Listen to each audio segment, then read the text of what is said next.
Bueno, entonces aquí tenemos la recuperación de décimo para el segundo periodo, que son 6 puntos que vimos en las vías trabajadas en el periodo. El primero dice, realiza la gráfica de la siguiente función cuadrática. Entonces, para realizar una gráfica necesitamos, primero, identificar cuáles son las variables, que en este caso serían x como variable independiente y f de x como variable dependiente.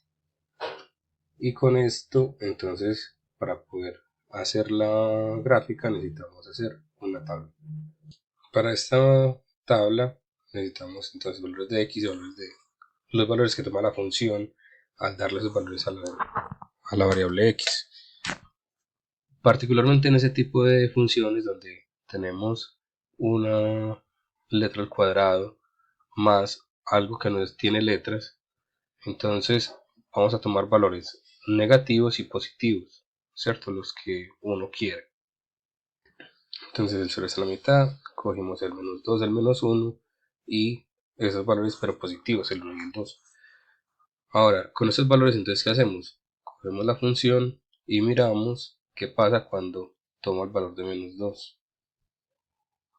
Entonces en la función tenemos menos 10, en vez de la x el menos 2, que está al cuadrado, más 5. Y resolvemos. Menos 2 al cuadrado es 4. 4 por menos 10 es menos 40, más 5. Entonces eso nos da menos 35. Y ese valor lo ponemos acá. Cuando la x vale menos 2, la función vale menos 35.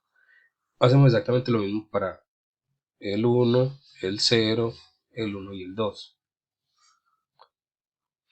Entonces para el 1 vamos a tener que en vez de la x vamos a tener menos 1, va a ser menos 10, en vez de la x del menos 1 al cuadrado, más 5. Menos 1 al cuadrado es 1 positivo, 1 por menos 10 es menos 10, y menos 10 más 5 es menos 5. Entonces acá ponemos el valor de menos 5. Y ya con esto, haciendo lo mismo, terminamos la tabla.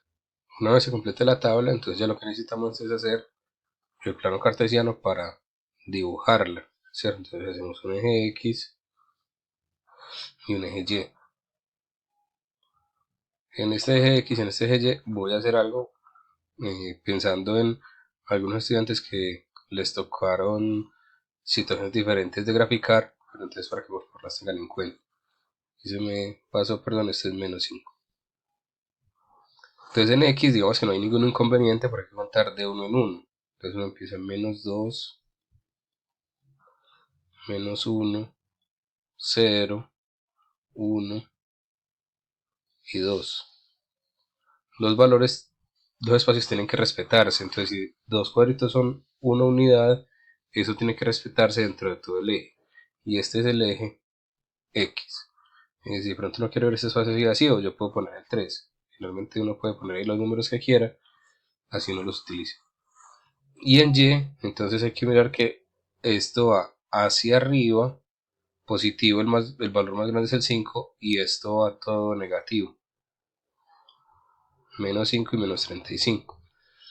Entonces, como esto hacia arriba solamente necesito contar 5, pues realmente el eje debe haber quedado más largo hacia abajo que hacia arriba. Entonces eso, como uno escribe con lápiz, pues simplemente lo borra y lo corrige. Entonces ya en el eje Y, como necesitamos contar hasta 5 positivos, aquí ya tenemos el espacio, pero voy a poner acá el 10 para no contar tanto. Y así hacia abajo, entonces voy a contar menos 10, menos 20, menos 30, menos 35. Y este es el eje Y. Bueno, entonces para ejemplificar uno de los errores comunes, y es que si aquí estoy contando de 10 en 10, entonces sería 10, 20, 30, y aquí estaría el 40. ¿Cierto? Simplemente si yo necesito el menos 35, pues va a estar en la mitad entre el menos 30 y el menos 40. Entonces ya con eso, teniendo el plano cartesiano, ya se ubican los puntos. Entonces acá, por ejemplo, cuando la x vale menos 2, la y vale menos 35. Entonces necesitamos el menos 35.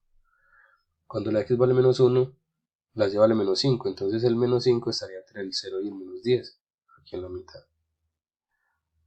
Cuando la x vale 0, la función vale 5, entonces sería acá arriba. Cuando la x vale 1, la función vale menos 5, entonces sería acá. Y cuando vale 2, vale menos 35, entonces sería acá. Y ya con esos puntos, entonces uno los une, y esa sería la gráfica de la parábola. Pues usted lo hace mejor, pero bueno, esa es una montaña prácticamente.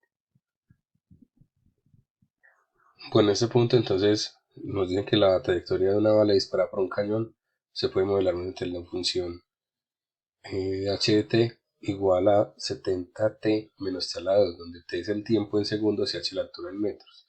O sea que esa trayectoria debería dar algo así, ¿cierto? Y es lo que tenemos que encontrar con la gráfica que nos viene en el punto B. Entonces al resolver uno por partes dice cuánto tardará en caer.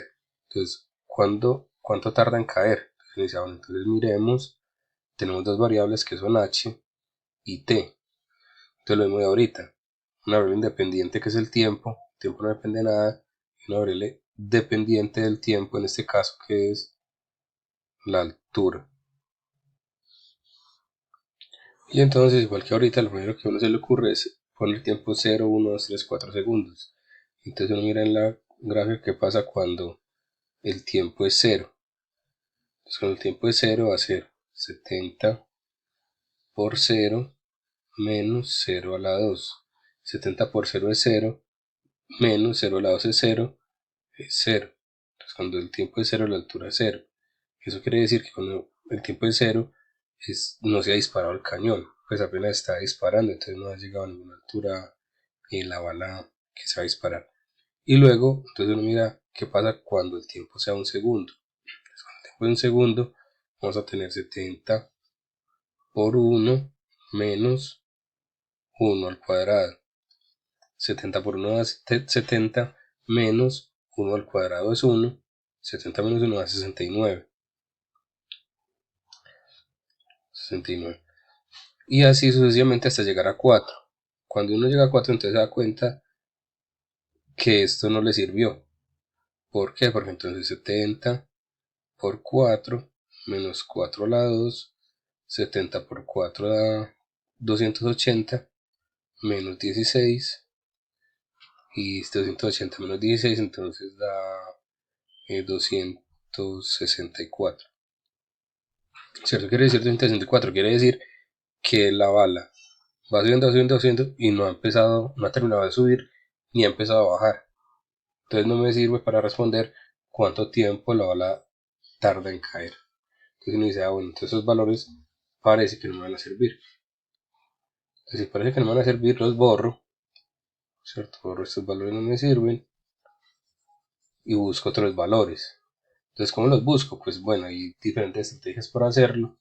En el colegio, digamos que no hemos visto la estrategia más sencilla, o de pronto sí, pero no recuerdan que es la factorización. Entonces uno podría recurrir a otra estrategia, y la estrategia es la calculadora.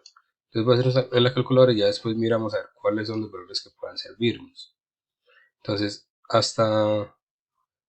necesitamos que eso vuelva a caer, o sea, necesitamos que la altura vuelva a ser 0, que la altura vuelva a ser 0.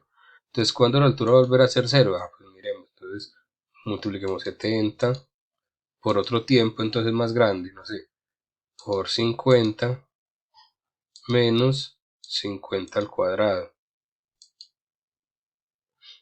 Eso me fue más lo que yo quería, pero entonces igual no cayó. Entonces uno sigue intentando y van a encontrar que esto va a pasar en este numerito, porque 70 por 70, 70 al cuadrado, menos 70 al cuadrado, 70, y 70 al cuadrado menos 70 al cuadrado daría 0. Pero entonces esto siempre va a dar para esta ecuación en el número que tengan acá, acompañando. Entonces miremos 70 por el tiempo, que es 70, menos el tiempo que es 70 al cuadrado. 70 al cuadrado igual 0. Entonces, bueno, entonces da eso. Entonces ya me ayuda la calculadora, listo.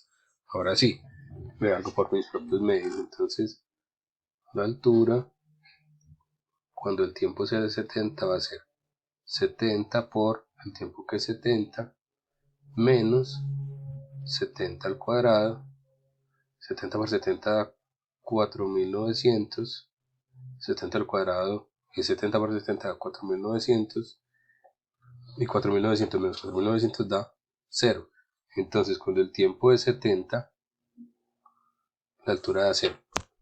Entonces, ya con esto en mente, uno dice, bueno, entonces si se demora 70 segundos en caer, pues en qué momento estará en su altura máxima, que es la pregunta que nos hacen después.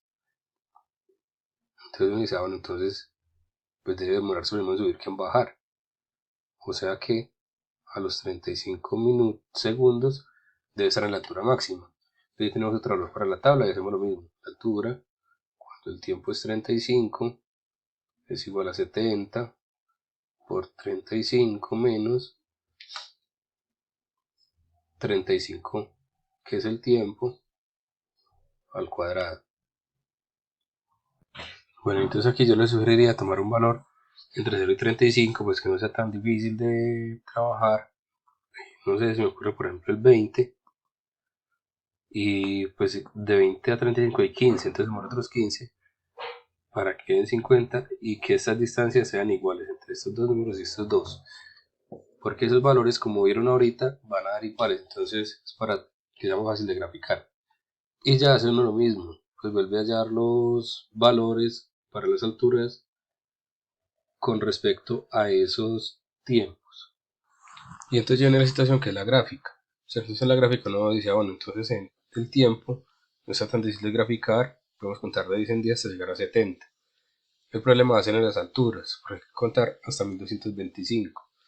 Entonces, ¿cómo cuento hasta 1225 de una manera más o menos efectiva o eficiente?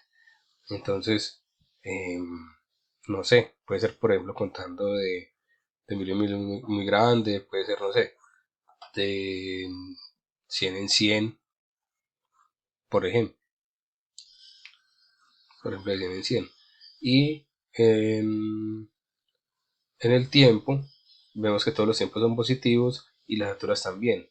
Quiere decir que del plano cartesiano solamente vamos a necesitar la parte positiva del eje horizontal y la parte positiva del eje vertical. Bueno, entonces les cuento que me empieza a contar de 100 en 100 y conté de 200 en 200. Entonces ya teniendo la gráfica ya empezamos a ubicar los puntos. Cuando el tiempo es 0, la altura es 0. Cuando el tiempo es 70, la altura es 0.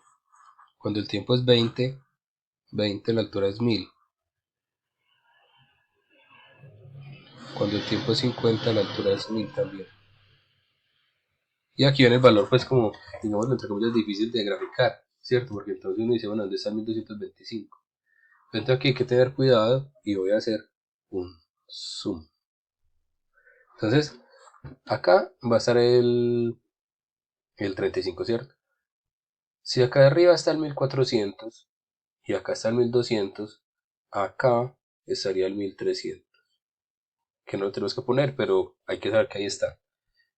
Aquí en la mitad de los dos, entre 1030 y 1200 estaría el 1250. Entonces en la mitad de estos dos estaría el 1225, que es el que necesitamos. Esto no hay que ponerlo, pero sí hay que como ponerle sentido cuando se va a ubicar aquí el 1225. Entonces sería como por acá, como la cuarta parte de esa cuadrícula. Y ahí estaría el punto.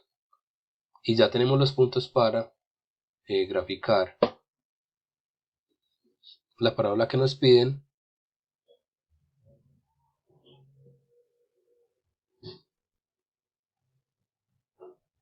Y esta es la trayectoria que sigue la bala.